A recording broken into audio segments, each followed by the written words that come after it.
درود و سلام کی اہمیت اور فضیلت کیا ہے۔ نبی کریم صلی اللہ علیہ وسلم کی خدمت میں ایک صحابی حاضر ہوئے تو انہوں نے عرض کیا کہ یا رسول اللہ، جب میں دعا کرتا ہوں تو کیوں نہ میں ایسا کروں کہ میں دعا کا آدھا حصہ آپ پر درود کے لیے خاص کر دوں۔ تو آپ صلی اللہ علیہ وسلم نے فرمایا کہ ہاں ٹھیک ہے، تم کر سکتے ہو اگر تمہاری مرضی ہو۔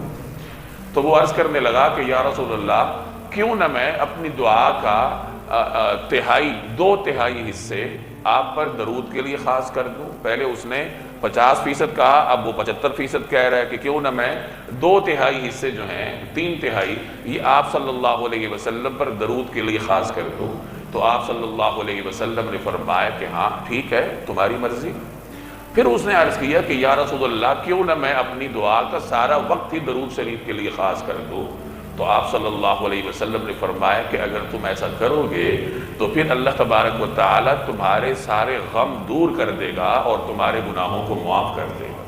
یعنی یہ درود شریف کی وہ فضیلت ہے یا اس کی وہ برکت ہے جو انسان کو دنیا میں حاصل ہوتی ہے۔ وہ زبان جو درود شریف سے ہر وقت تر رہتی ہے، اللہ تبارک و تعالی اس کے غموں کو دور کر دیتے ہیں، اس کو غموں سے بے پرواہ کر دیتے ہیں۔